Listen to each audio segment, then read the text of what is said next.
محمد رسول اللہ۔ اللہ نے اپنے کلام مقدس میں موسیٰ علیہ السلام کو فرمایا، یا موسیٰ، اللہ نے موسیٰ علیہ السلام کو سورۃ طٰہٰ میں اللہ نے فرمایا آ جائیں طور پر، میں آپ کو کتاب دیتا ہوں تورات، اور اپنی قوم میں سے 40 بڑے بڑے بزرگ لوگ لے آئے۔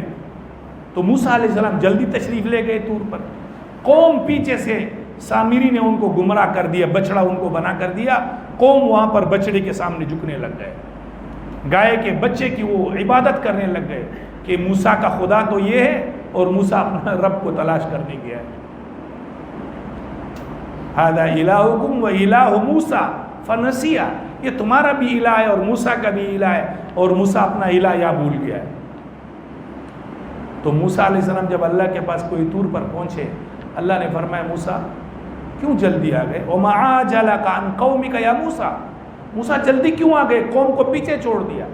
تو موسیٰ علیہ السلام نے فرمایا عجلت الیک ربی لترضی، اے اللہ اس لیے جلدی آیا ہوں تاکہ آپ کو راضی کر لوں۔ موسیٰ علیہ السلام نے فرمایا تاکہ آپ کو راضی کروں، اور ہمارے پیارے پیغمبر کو اللہ نے کیا فرمایا؟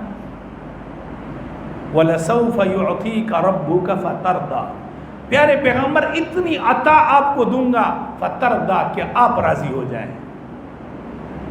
یہ قرآن ہے، یہ ہمارے نبی کی شان قرآن میں ہے۔ آپ پر 15 دن کے لیے وحی بند ہو گئی تھی، ایک مسئلہ تھا، لمبا واقعہ حدیث پاک میں بھی ہے، قرآن مجید میں بھی ہے۔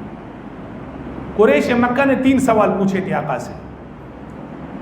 ایک وہ آدمی کون ہے جس نے شمال جنوب مشرق مغرب پوری دنیا پر حکومت کی ہے، وہ کون ہے آدمی؟ دوسرے وہ چند جوان جو ایک بادشاہ سے نکل کر چھپ گئے تھے غار میں، 309 سال اللہ نے ان کو سلایا تھا، پھر اللہ نے ان کو جگایا، وہ کون ہے؟ اور تیسری بات، روح کیا ہے؟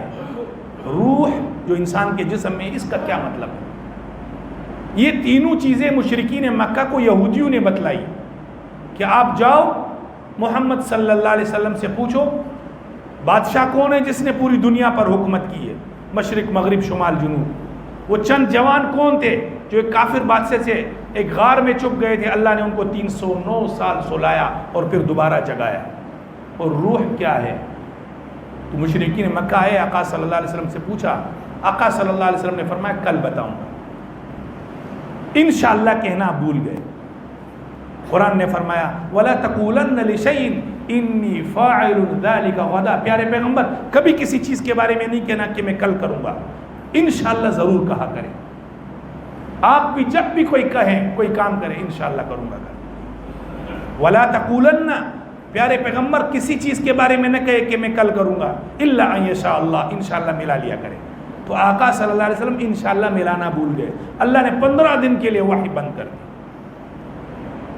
تو پورے مکے کے مشرکوں نے شور و شرابہ کیا، ارے اس کے اللہ نے اس کو چھوڑ دیا، اس کے رب نے اس کو چھوڑ دیا، الیاذ باللہ اس کے رب کی اس کے ساتھ دشمنی ہو گئی، اس کے اوپر وحی بند کی۔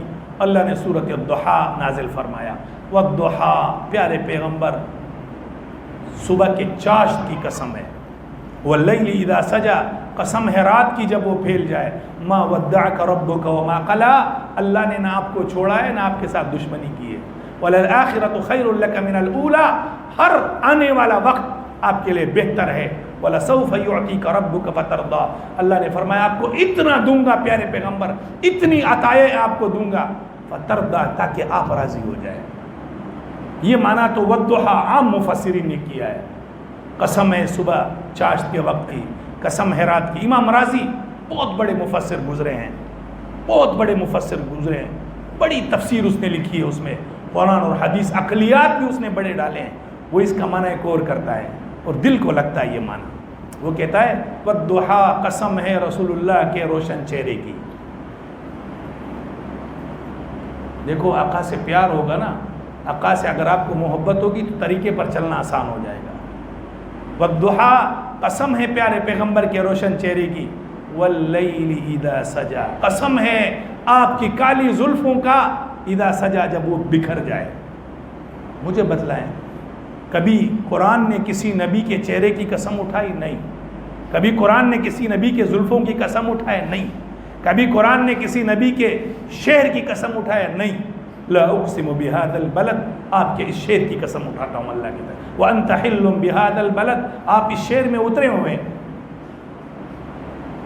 کبھی قرآن نے کسی نبی کی عمر کی ذات کی قسم نہیں اٹھائی، اللہ نے آپ کی رسالت کی بھی قسم اٹھائی، یاسین والقرآن الحکیم، یاسین اے پیارے پیغمبر، والقرآن الحکیم، قرآن مقدس کی قسم ہے، انک لمن المرسلین، پکے ٹکے اللہ کے رسول ہیں۔ محمد رسول اللہ